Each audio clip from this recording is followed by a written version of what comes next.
2002 Toyota Avalon. Cranks, but won't start.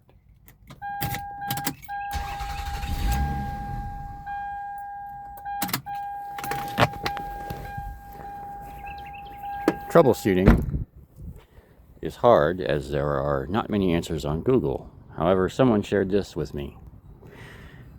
To help you find the culprit, disconnect your mass airflow sensor.